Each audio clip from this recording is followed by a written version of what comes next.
Hey everybody, this is Bob Cargill. This is Bob Cargill's marketing show, and I am coming to you from my home on Friday, what is it, April 3rd, 2020, hunkered down. The coronavirus crisis, we are all living amid some very difficult days, and COVID-19 is a terrible pandemic, and we're all living through this. And first and foremost, I want to say I'm thinking of you wherever you're watching or listening to this, and thoughts and prayers go out to everybody. These are very difficult days, and health and well-being comes first and foremost. But if you don't mind me segueing to the reason I'm coming to you today is leveraging technology. Geez, if this pandemic hit 20 years ago, we wouldn't even be able to see each other or talk to each other except by phone and TV and radio maybe. But thanks to the internet, we're able to carry on business, not as usual, but as well as we can. And that's what I'm going to do for the next half hour or so for you guys who are listening and watching.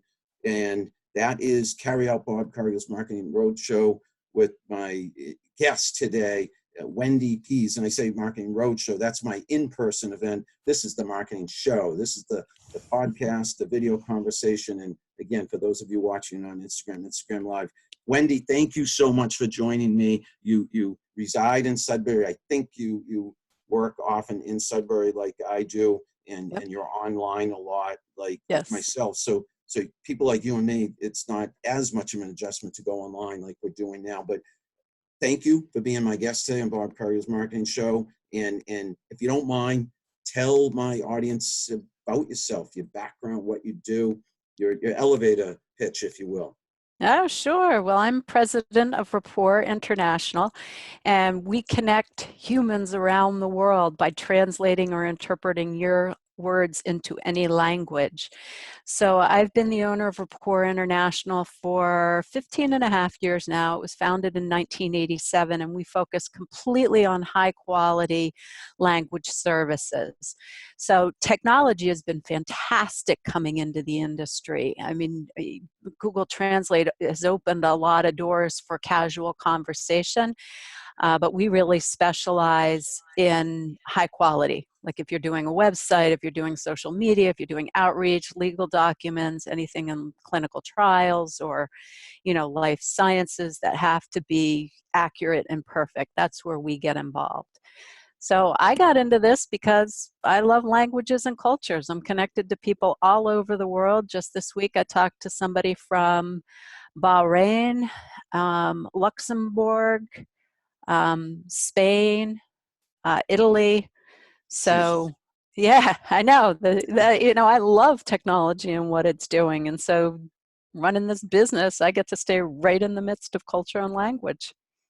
It is so impressive and excuse the pun, but so foreign to me what you do, meaning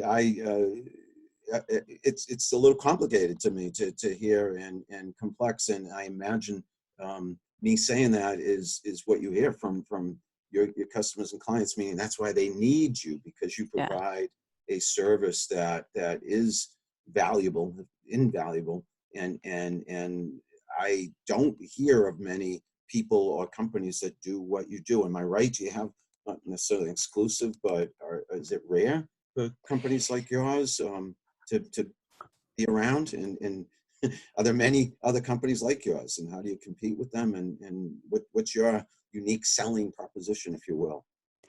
So when I first got involved 15 years ago in the industry, I'd go to networking events and people would say translation, which is written, just to be clear, and interpretation is spoken. So there's a clear delineation of those in the industry that few people don't know. And people would say, translation, who uses your services? Where would I need it? And then about 5 to 10 years ago, people started saying, oh, isn't Google Translate going to put you out of business? And then recently I've been hearing, well, do you do that kind of translation where you make it right for the culture and the people who are reading it? So to me, there's been a real education and more globalization of what's going on and the recognition for these services. Now, there are about 3,000 translation companies in the United States and a lot more internationally. But the reason you don't hear about them is most of them are an independent translator that just got too busy, and so they'd start a business where they'd pull their friends up to cover their background. So there's very few large translation companies out there. And so we're cresting up on one of the largest, but we're still a small company. And I come from, I have an MBA from Dartmouth, so I come from the background of running the business. Plus, I speak some Spanish, French, and Italian, although I don't do any of the language work. So for me, coming into this and just being passionate about the industry has been so much fun to be able to bring the technology in where it makes sense, but also focus on high quality translation. And that's our differentiator. I mean, we have 100% satisfaction guarantee. So if anybody comes back with any issues at all, we will look at it and make sure they're happy with it. And usually what it is somebody in their office has reviewed it, and they may have preferences of how you'd say something. Like, for example, dinner versus supper. In the United States, we use those interchangeably. And sometimes they'll make it more colloquial, which is fine in the spoken language, but when you're writing something, you really have to have proper grammar. So then we'll come back and explain to the client, why it should be kept a certain way. So impressive. And you said 3,000 companies like yours in the U.S., and maybe at first it sounds like a large number, but I think I may have been correct in that it's not necessarily that many companies who do what you do, if you think about it. Am I right? I mean, Yeah, there's not that many. There's not, and there's no household name because yeah. very few people can name one. Well, I Um, can. Rapport International. Yay! and more people hopefully after watching this and listening to this can. And again, I know you've been in business for 20 or so years, right? Doing this. Over 30. Well, Rapport Jesus. International Yeah. has been around over 30 years, and I've been running it for 15 and a half. Unreal. Yeah. So you Yeah. guys know what the heck you're doing. Right. Yeah. The other thing is that there's so few companies that export in the United States. I mean, there's a huge market in two places. One is exporting. There's a lot of federal and state resources that help companies export to help with the balance of trade. And companies that do export are much more successful. They pay higher wages, they have higher growth rates, their revenues are higher, and their margins are higher. So anybody who's really open to exploring that, I'm happy to share what resources are out there. So let's, if you don't mind, get Oh, specific. wait. I knew there was a second point. The second point that I wanted to make before we get away from huge Absolutely. markets. Yes. You're sold? You'll listen to me? Yeah, you got it. Yes. Okay, now listen to this. This is amazing. The second largest Spanish speaking market is in this country, is in the US. I believe that. Mexico is the largest. Yep, I We're believe bigger that. than Spain, Yeah. Argentina, Peru, Colombia. Any of those markets, we have bigger buying opportunities here. So if Wow. you Yeah. go, so for fun, particularly during the Olympics, I like doing this. I'll flip back and forth between English TV and Yes. Spanish TV, and you Yes. look at all Yes. the major brands are advertising on Yep. there. I do So notice I flip channels a lot yeah, when I wake up in the morning or at night. I watch some TV before I go to bed, and I'll flip channels, and seems to be a lot of Spanish speaking channels, yeah, TV channels. Yes. yeah, And so I'm online a lot. Most of the yes, hours of most of my waking hours, and I know how diverse this country is, yeah, and listen, I was going to segue a little bit into specifically marketing or social media, because that's what I do, yes. related case studies, if you will. Do you work with ad agencies, and how would a marketer, how would someone like me, for instance, I have a lot of clients who I do social media for or copywriting for. How would what you do possibly apply to what I do for my clients? So in other words, I want to simplify this for the average viewer or listener. Yes. And I'm that average viewer or listener because this is fairly new to me. Okay, so we work with a lot of ad agencies, copywriters, web development firms, and printers, because what happens is their clients will say, you know, we want to get this translated. So the creative person, like, you know, we'll use you as an example, Bob. You've got a client and they say, hey, Bob, I want to reach out to that Spanish speaking market in the US and I want to do it on social media. So we specialize in marketing translation in social media.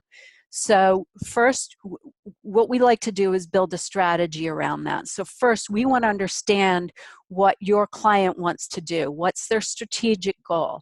Then we look at their marketing strategy. What's their plan for outreach? Where are they trying to go? What's their message? Who's their buyer persona?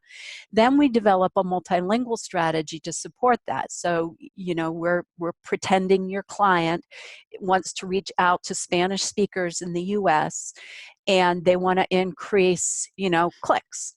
So you're going to develop a content calendar for them. We can take that content and we can convert that over to Spanish and either give that back to you or we can upload it to make sure that it's all done right.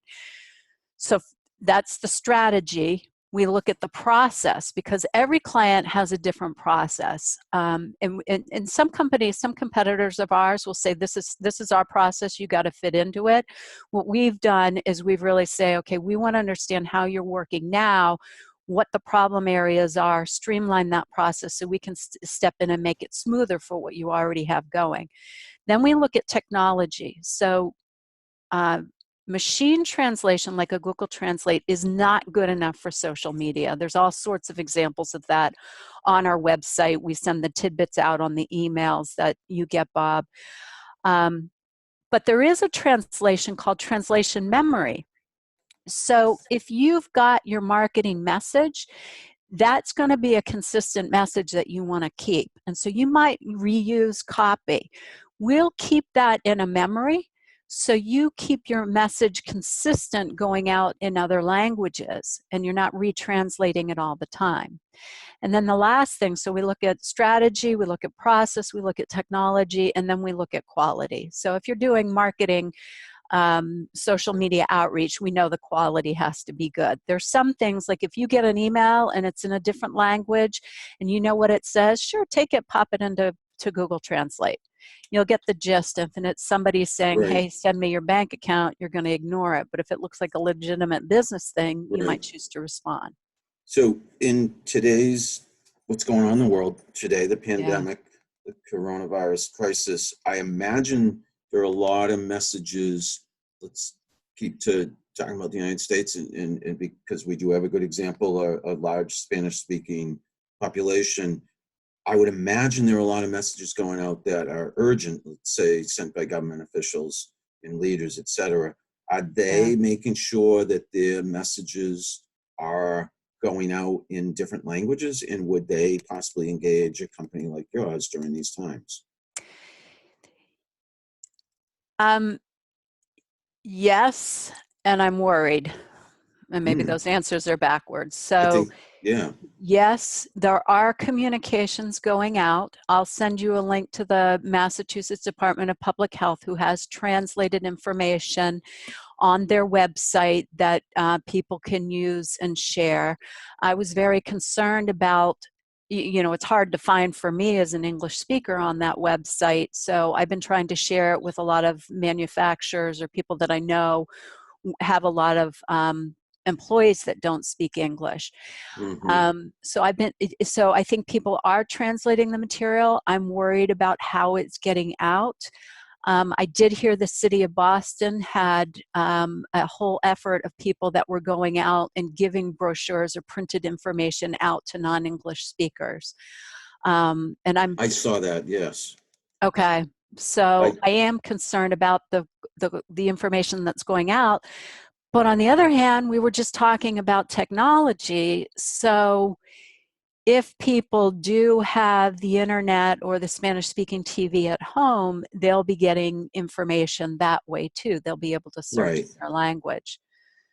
So am I hearing if Governor Baker or Mayor Walsh or even President Trump, if they send out emails or tweets, do those are not being sent out also in different languages? Um, That's maybe I'm, I don't know. I yeah, don't know. I know yep, that the companies that we work for, we've been translating material for them to get out to their patients or yep, to like their a health, stakeholders. We just did a video for a company that's internationally what wants to communicate with the population that they yep. service. So So we like have, a nursing home facility or healthcare facility or rehab facility may, I'll make, hypothetical, want to communicate to its audience, you could hypothetically be engaged to make sure those messages are going out in the right variety of languages, correct? yes, we've Yeah. done translation. The other thing that we do is we work with a lot of hospitals and provide live in-person interpreters for, it's typically Ah, been surgeries and yeah. Yep. appointments. Yep. But right now we do have our interpreters going into hospitals to help with communications. And then we have virtual services. So we've seen an Ooh, uptick in requests for telephone interpreting.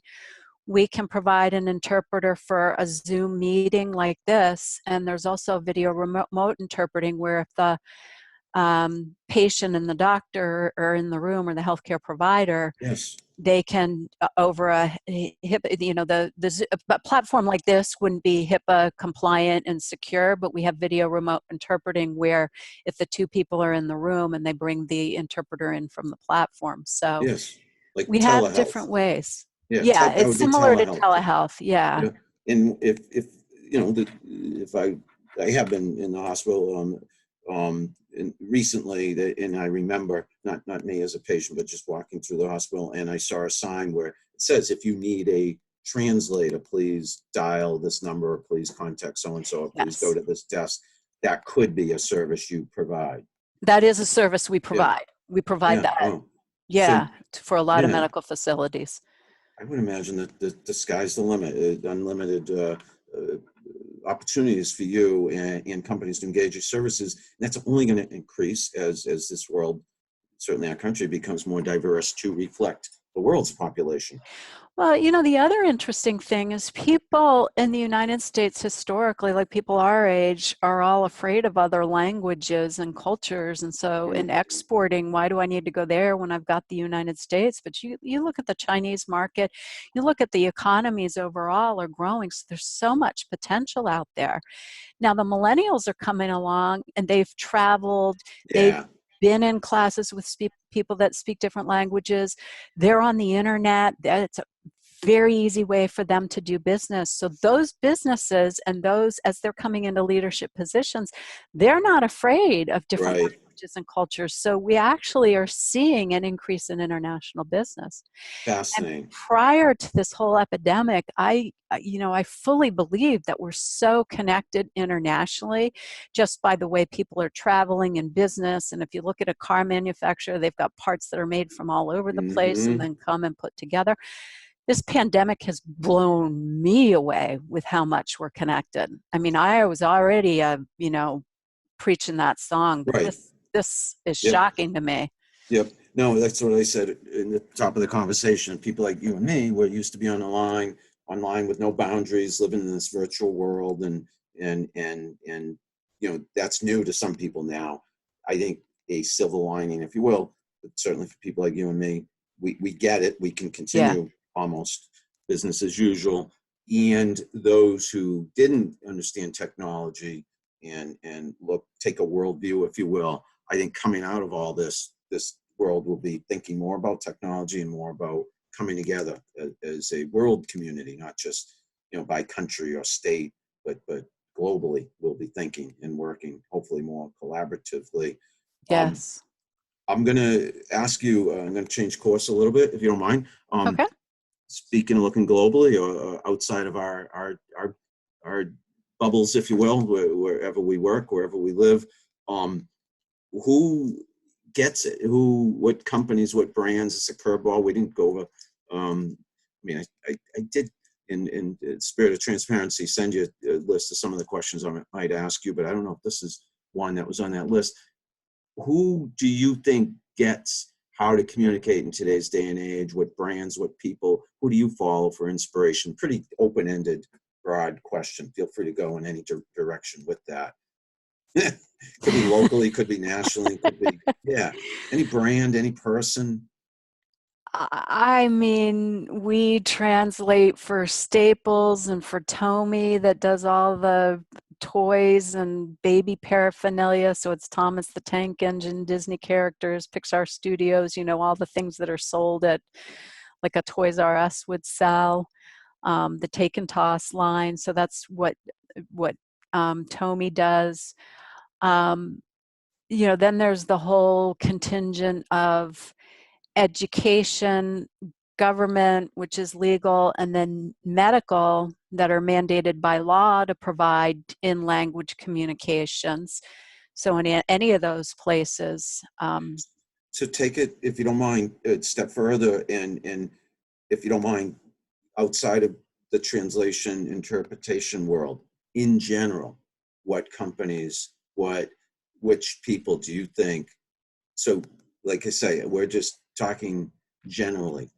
What companies, who inspires you? Who do you think Oh, are, like who inspires me yeah, for global business or for marketing or in any for way whatsoever, that you think uses technology, communicates effectively? It could be a government leader, it could be a brand or business. ah Yeah, this is real open-ended. I'm getting a little away from okay. topic.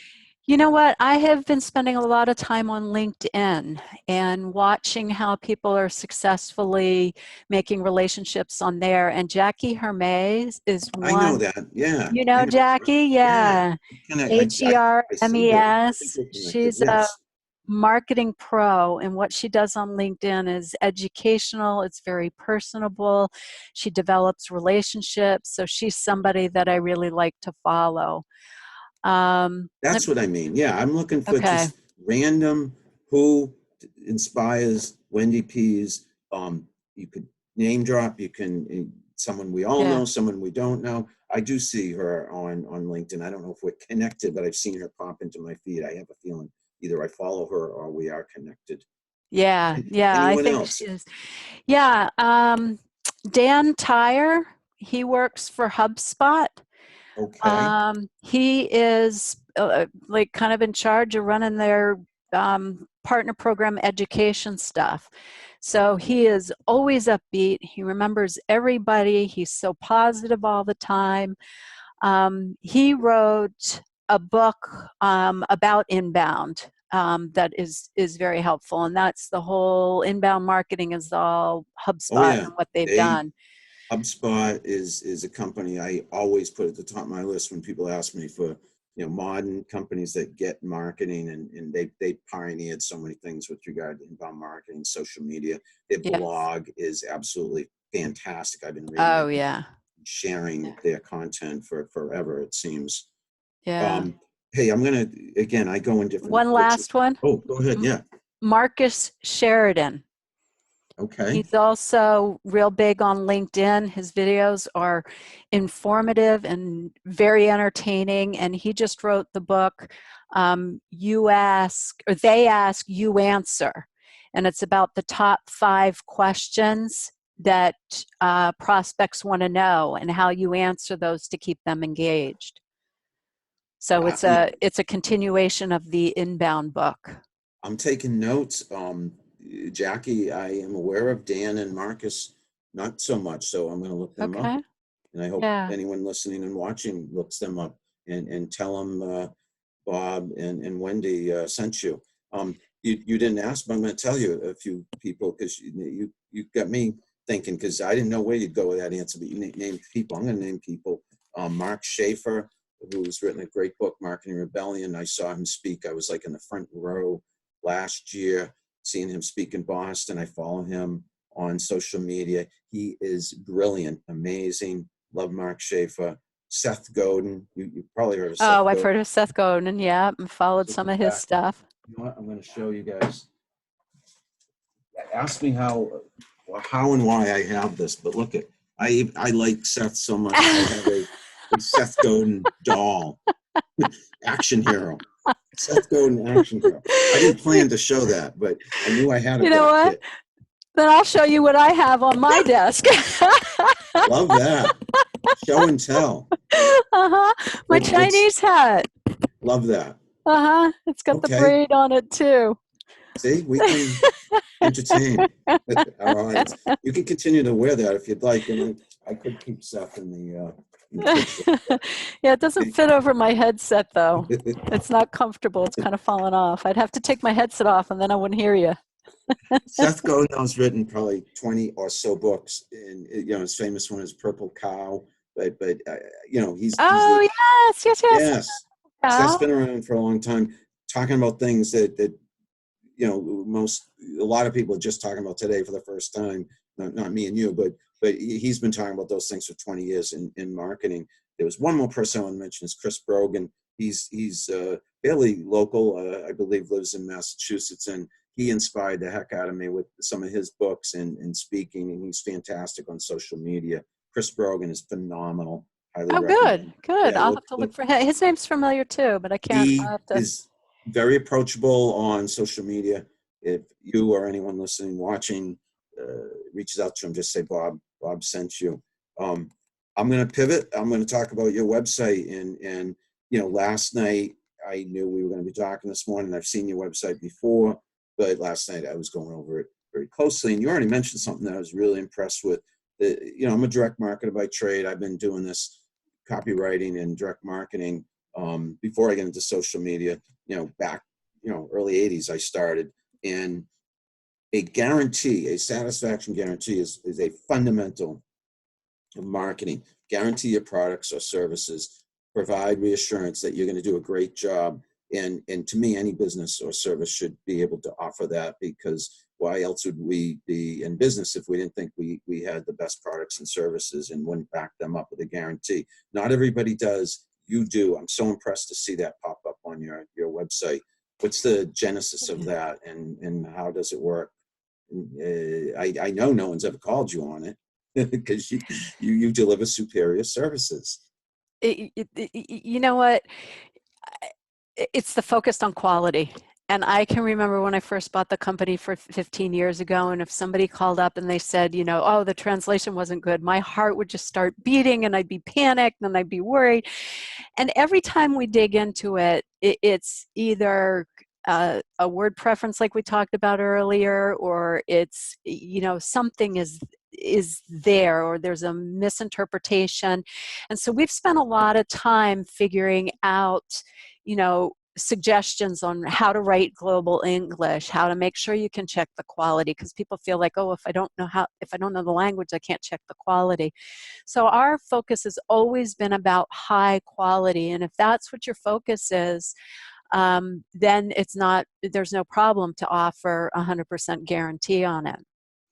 I'm impressed. And the other thing I noticed on your website is something I've always wanted to know a little more about, and should, because I pride myself on being cutting edge. You're using chat by Drift. Can you tell me a little bit about that and what your experience with that is, and give them a little plug? Sure. Yeah. Drift is great. It was really easy to add in. Our website is built on HubSpot, and so we could just integrate it in there. We just have live chat on there because we don't get enough volume on there to actually put a chat bot. We've thought about it before, but we come on in the morning and monitor it all day. And it's just easy to use. So I highly recommend Drift. I need to look more into them. I hear them mentioned constantly, and again, noticed it on your website last night. I also have been receiving your emails for quite some time, and not just saying this because you're a guest of mine. I am very, very impressed, and it looks like you put a lot of time into it. You personalize them. I feel like I'm talking to somebody who I know. In this case, I do know you. But what's the process behind those, and how do they? You might hear my dog barking in the front yard here. A mailman's driving. Yeah. So tell me about your emails. How does that work for you? And what's your secret? Well, it was kind of interesting years ago when we started it because our goal was to put something very catchy on an email that you didn't have to open the email and you'd still get it, and it would help you remember us or find us when you had a translation need come up. Well, then what happened is um, email got smarter. And if people didn't open your emails enough, then you started going off into the junk. So we had to change it a little bit to try to, encourage people to open it to get the following. But there's so much to do with language and culture and mistranslations and funny words that we don't have in the United States. So we're always looking for stuff like that. So, anybody who's listening, send them over to us because we like sharing them, and we get fun comments back on it. So I don't know if you got the one today. It was about touching your nose. I did. Yeah. I honestly, I didn't read it yet because I was. It just came out right before we got on, so But I'm the not. subject line got my attention, and I can't remember exactly. It said, "Don't touch your face." Yeah, what a great subject line. How can you not open that up? Well, it was we prepped this one before the whole coronavirus came out, and then we pulled it back because we were like, oh, we don't want to talk about anything with touching the face, because touching your nose can mean different things in different countries. So for example, here in the United States, it can mean you got it on the nose. You're right. But touching your nose in, oh my gosh, I can't even remember what it was. Let me give you an example, a different one, because I can't even remember what today's was. But putting something on the table, let's table that. Yeah. In the United States, that means let's not talk about that now. But if you say let's table that in the UK, that means let's bring it to the table, let's discuss it and hash it out right now. And I bet you, I'm trying to be funny, but in some country, maybe let's table that means to literally put something on the table. Yeah, it could be. But this, I love that example because it's English to English. And so there's such a different translation right there.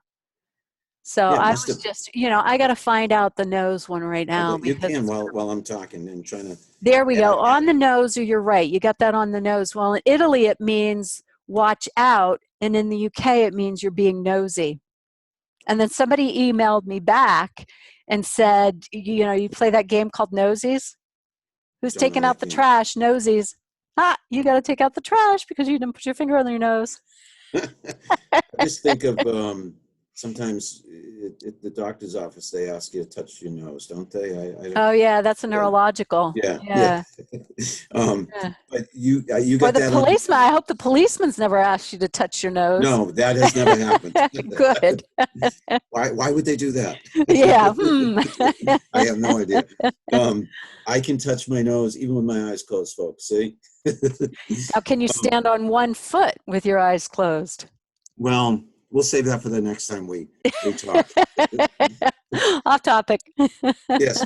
Listen, a few more questions. We're going to wind down because I want to keep this, on time, if you will. I wanted to ask finally about video. I mean, we've covered everything in terms of marketing, at least a lot. You have something called Global Minute Monday. Am I correct? Tell viewers and listeners about your Global Minute Monday videos.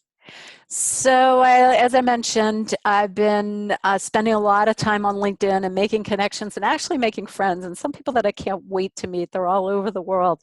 And so we decided to do a Global Minute Monday where I just get on and talk about something that is educational about global language or culture, so you can learn from it. And Friday we do a Friday fun fact. So it's probably a little bit quicker, like the touch your nose one that you can read. So we've always got something going out on LinkedIn, Facebook, Twitter, or email. And what in your marketing repertoire do you find works best for you? If you don't mind sharing that, if you can share that. It's relationships. It's building relationships. But let's say you couldn't do that in person. Of what's in your marketing arsenal, what is working best for you to start to engage with your audience? Building relationships on LinkedIn right now. There you go, LinkedIn. That's the number one thing that's working for us right now. a plug for LinkedIn, as well as Marcus Yeah. Sheridan, Dan Tyre, and Jackie Hermes. Yeah, and let me give another one for Vidyard. Yeah, I know Vidyard. Yeah. Yeah, so I use that on email to send video messages to people. So, and you got to Okay. keep them short. You got to keep them 30, 45 seconds because people have short Yep. attention spans these Yep. days. Unlike this, our conversation today, that's going maybe. I wasn't keeping track of the time, but I think we're around. I'm guessing 30 to 45 minutes, somewhere in that range. Yeah, I think so too. Yeah, and and Yeah. and so that's around the range I like to keep my podcast. So I'm gonna start winding down, Wendy. I want to end this show with talking, if you don't mind me getting back to what's going on in our world today. We are, weeks into, I don't know how many days, weeks into this um, coronavirus crisis, and it's very serious. And even today, I'm president of the Greater Framingham Running Club, and one of our members, his mother passed Oh, due to the coronavirus. Yeah, very sadly. oh, I'm And so sorry. I know it's horrible, and it's touching. As the days go by, more and more of us are seeing firsthand. It could be friends, like my friend Jerry's mother. So sad and sorry for him and his family and her loss. But we're going to see more and more of that, sadly. And I wish everybody well and stay safe and stay healthy. But let me ask you, if you don't mind, how. So I'll share first. It's me, my wife, my son Ben, who's a junior at UMass. He's home here, and our dog Lucy. You know, my son Scott living with his girlfriend. They're staying safe. I have my stepchildren Dave and Sophie. My mom lives nearby. I'm thinking of my brother and my sister. One's down in Florida, the other's in New York. Thinking of all of them during these difficult times. But let me ask you that question: how are you doing during these days? What can you share about your personal situation, and how is it affecting you personally and professionally? Well, I'm in the house with my two sons. One's a freshman at UNH, and their semester has been canceled, and that's been hard on him to come back. He's learning virtually, but he misses the social connections and the freedoms that he had at college. And then my other son is a sophomore in high school at LS, here in Sudbury. Yeah. Yes. And it's brutal. I mean, I feel so bad for the teens because this is a time where they really should be out socializing with their Mm. friends. And so that's been hard. I mean, I was talking to a friend of mine about, if this had happened to us when we were teens, we wouldn't have had all the technology to stay in I touch know. with friends. So that's a blessing. But my heart just goes out to them. For me, I'm used to working at home. We've been a virtual company since I bought it. I mean, before there was the cloud, I used to have an extra computer in here that was, we used the service to, was log me in to dial into it. It was slow, but it worked. So we're all set up to continue, as you say, business as normal. So I've been able to keep working. I'm still in touch with all my staff. I'm concerned about the interpreters that we do have going out. So I think we're going to send masks to them because what I've been Mm. hearing is that the countries where everybody is wearing a mask, Yep. that has helped slow the curve. Um, and I just read that they're talking about making that mandatory for the US, is Yes. making a suggestion that everybody wears masks. So in the evening, after I get off the computer and make dinner and enjoy that with my kids, I've ended up sewing masks because the hospitals around here don't have enough masks. That's what you're doing? Yeah, That's a yeah. big deal. That is, you're selling masks to, what will you do with those masks? Well, Janet Rappaport here in town is connected in with the nurses over at a couple of the hospitals, and they don't have enough masks. They're telling them to use bandanas. So we've got material. One of the things that we've been slow on getting is elastic to put around the ears and to make the mask. So, she gives me cut material, and I sit down at the sewing machine and just sew as many as I can at a time. Wendy, that is awesome. That is a good deed in a time of need, and I salute you for doing that. Well, And you know what? My hat goes off to all the healthcare providers. I mean, they are just heroes in my book because they're going in there on the front line and putting their lives in danger. And so it's such a little thing that I can do. No, Because I I'm agree. terrified. I have to go to the grocery store today, and I've been postponing that because I'm scared to go out.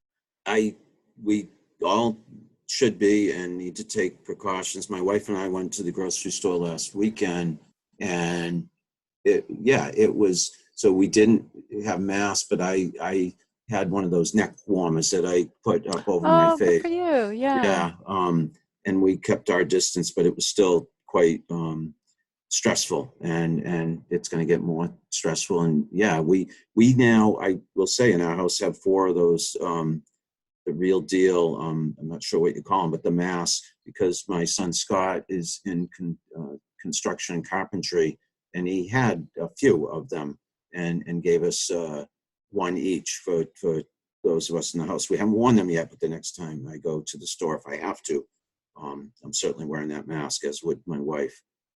Yeah.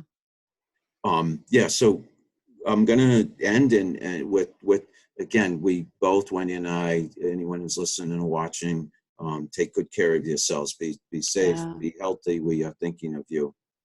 And finally, Wendy, how can people reach you on Rapport International? Feel free to give out any contact information you would like at this time. Okay. Well, luckily well, if you're on Instagram, you can't see it. So I'll tell you the website is Rapport. And what I was pointing at behind me is I have a virtual screen on the Yep. Zoom chat that we're doing. And that's the spelling of it. But our website is Rapport, RAPPORT, International, but the international is abbreviated, INTL.com. So it's rapportintl.com.